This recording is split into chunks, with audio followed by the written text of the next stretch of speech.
university that has been in existence for 55 years. It was appalling that we still had very low postgraduate enrollment. When I came, it was just about 1,000 thereabouts, and it wasn't good enough at all for me. And so what we did was to first set a calendar. If you don't have a calendar, you cannot say that you are running an academic, a postgraduate program. And the Senate agreed with me that there was need for us to have a calendar. And so we set a calendar. The purpose of that is to know that you know when you start the postgraduate program and when you conclude it. So right now, everyone knows that the master's program at UNIBEN is 1 year and it will not spill over. The same thing, PhD program. 3 years, it won't spill over. It depends on you and your supervisor now, but for us, we have a clear calendar. So that's very significant.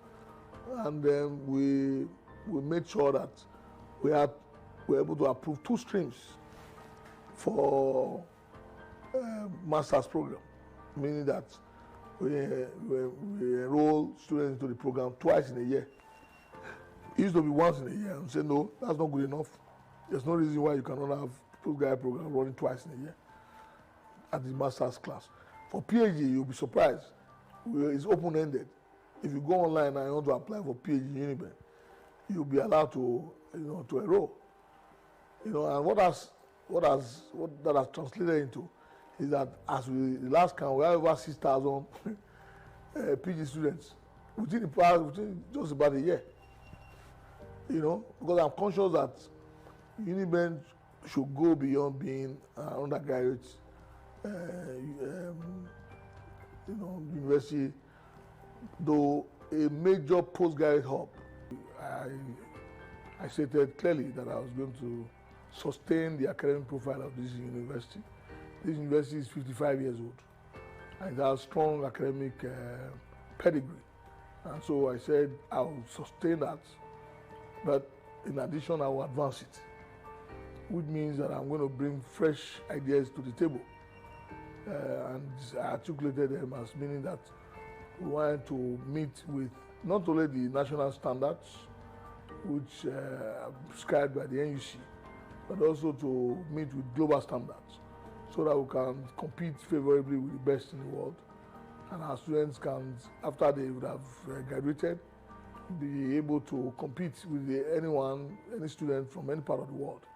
And that's number one agenda. Number two, that I intend to turn the university into a strong capacity building hub as a pledge to deliberately focus on capacity building, not just for those who are already students of this university, but for those who are out there, seeking to acquire skills.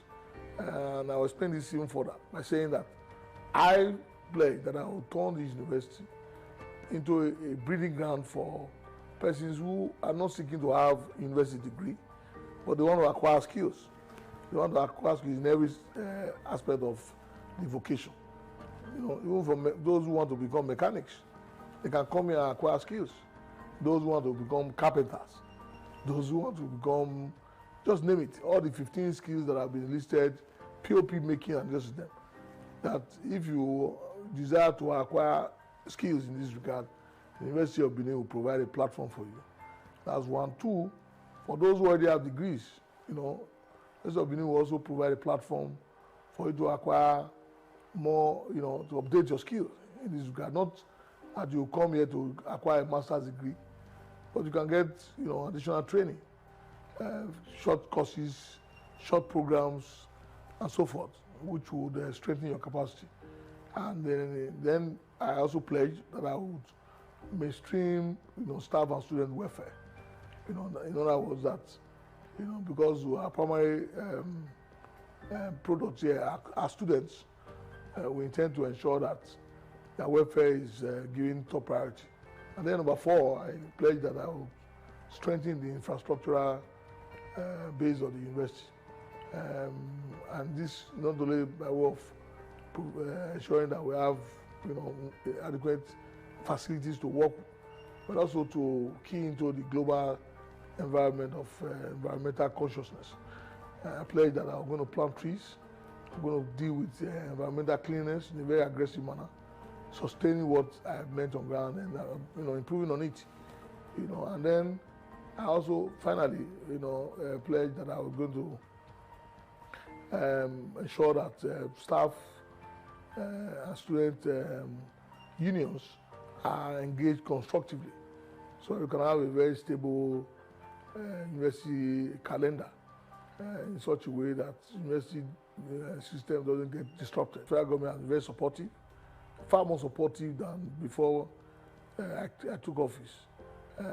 We've got support to restore some burnt building that used to be servicing our postgraduate hostel students, burnt down in the Kewan campus.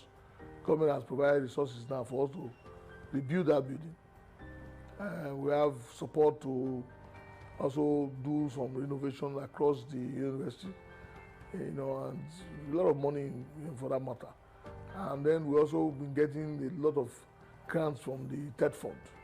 We got medical grants to the tune of about 4 billion naira, which was not only to UNIBEN, but even to other universities, about 16 of us across the country. But UNIBEN is the primary beneficiary from the South-South. We've had support again from the TED Fund for agriculture. We just got the grant of 1 billion naira for agricultural development. And after we had done a lot of push, we were able to satisfy the criteria that was set. We got support to build medical hostel to the tune of about 750 million naira. That's from federal government as well. And we got support recently also from TED Fund to have some tricycles that will support movement of students on campus. We've got quite a number of support here and there from TED Fund to support our funding, to support our training programs. A lot of our students here, colleagues here in the academia, they benefited from TED Fund grants to carry out research. Many of these things they were in existence before I came, but I've got quite a number of them. All these ones I've talked about, medical, agriculture, aquaculture, they all came when I took office as Vice Chancellor. The truth of the matter is that the federal government is very big and the universities are all competing for attention. And so if you don't stake your claim, you're likely to be ignored. So nobody's going to sit down and just give energy to you. You need to push and come forward to request, and then you get what you deserve. There are routine allocations that come from the federal government, from TED Fund. But this what we have got are beyond the routine one. And then I must say, and this one is something that is very dear to all of us in UNIBEN. The federal government has gave us a grant to build up our Senate building. We're about the only university amongst in the first generation that didn't have a major Senate building, which will house the entire central administration.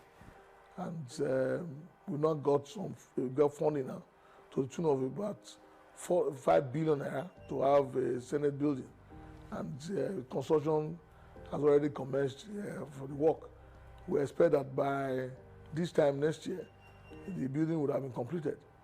Recently, we received support from the Federal Ministry of Regional Development through the NEDC to supply us with solar power across the university. About 1,000 poles, electricity, solar poles across the campus of the university. When you come to this campus, everywhere is lit up with solar power. I want to commend the Minister of Regional Development, himself and alumnus of this university, Engineer Abubakar Momo, for his very supportive. I had a very major problem where staff were not receiving their fair share. People who have participated in the postgraduate program, they were not getting paid. And that was very bad because, at the end of the day, you have put in your you work and then you're not getting your honoraria. That was very bad. So we changed all that by empowering the postgraduate school with resources to be able to immediately pay off staff who have participated in the postgraduate program. We have, of course, our salaries are paid from the federal government directly, but we have made sure that we do not keep anybody waiting, so that there's regular payment of salaries. For students, we've tried to do some, when I took office, the first assignment I gave to myself was to go and visit the hostels. And I went there. What I saw was very appalling. You know, I immediately sent people there. We did the scoping and did quite a number of things in terms of what we are required to do by the Public Procurement Act, so that we can clean up the hostels. We had to build boreholes, additional boreholes, wire tanks, all the hostels that we had problems. We immediately intervened so that they will be livable. But what I saw was very, very bad. So that was directly for students. As for the class rooms, we've installed, as we speak, chairs in virtually all the classrooms that were lacking chairs. Of course, they had chairs, but chairs that were very, very bad. So if you go around the campus now, you go to medicine, you go to a K1 campus, you go to, it's work in progress, but a substantial portion of the university community have benefited from these installations. And so many of them are happy. You go to engineering. In fact, when I took office, the new Faculty of Agriculture, there was no single desk in virtually all the classrooms. So we had to install desks and tables in all of these places. The major challenge, I was just saying so just now, that I encountered when I took office is the huge electricity bill. That for me was a major challenge, and when I saw the bill, I panicked myself because I looked at the books and I saw that we didn't have the resources, to sustain the payment without me taking some innovative steps. So what I did was to audit the electricity consumption, and I discovered that there were a lot of gaps here and there. People were not paying their fair share, and then people were underpaying as well, and then people were outrightly stealing electricity. So in that they were not even paying just at all, and I think we were able to deal a decisive blow, reducing the bill by up to about 80 million. And that took some doing, and I want to commend those who were involved in doing the evaluation. Hostel. A rebuilt medical center with a new dental clinic. All distinguished husband, Gerard Danjuman, they've helped to, even before I came, to put up a lot of hostel facilities for us. They just completed one now. How I'm able to do that is straightforward, which is to engage. I mean, you go and ask. The good Lord says, if you ask, you shall be given. So we've actually done a lot of such engagement. Daisy is a Benin woman, and we're in Edo State. So she's my big sister. So I visited her and thanked her for previous work done, previous generosity that she has extended to the University of Benin. One of the exciting things on the Uniben campus is the Energy Center, with support from NNPC and oil majors. This is a state-of-the-art facility that now attracts industry practitioners who, instead of going overseas for training and research, can now come to the University of Benin. But what excites Professor Edoba Omorigi, the Vice Chancellor, very much is the Tinubu administration's NEL Fund program. I want to commend the President especially for the initiative known as the NEL Fund. That is the Nigeria Education Trust Loan Fund. That fund has helped to ease, the burden on parents across the university. Even as we begin to continue to encourage those who do not have full knowledge of or are still hesitant to come on board. The last count, last academic session, over 6,000 students subscribed to NELFund. Just now, even as we just opened the academic session for 2025-2026, we have over almost 3,000 students already enrolled, and because of the fact that we have continued to sensitize students. And what is NELFund all about? It's an effort to take over school charges which are levied by the university. The fund is to take over all such charges, school charges, all of them, not only charges charged at the central level, which is the central administration level, but all those other multifarious charges at the departmental and faculty levels. Federal government has decided to take on all these charges, and without even a cap, meaning that, and then you would only pay or repay those loans when you have graduated, of course, and you have secured gainful employment, and you are capable of paying. So what that means is that instead of you being denied access to education, this fund will enable you not to bother about the problem of where do you get money to go to school. And then for that matter, you will be getting 20,000 every month, also from NELFund, to support you through school. I must say that the appointment of Professor Edoba B. Omoige's son has brought a kind of relief to all stakeholders of the university. Recently, we have a convocation and even up to the visitors' address, praises all over. So I don't want to go too much into specifics, but he has taken the university to a higher pedestal. Possibly not even imagine could be possible within 1 year. So he has done so excellently well, at least from the point of view of myself being the secretary to council, secretary to senate, and the rest. The way he has carried on within this first year, if he continues like this, it means that he will cover a lot of grounds, in 5 years.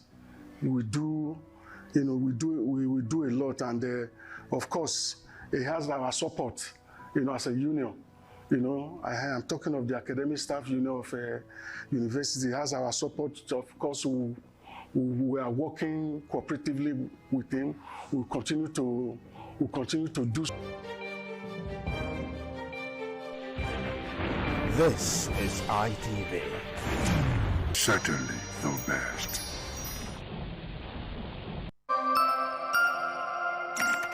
TV, certainly the best.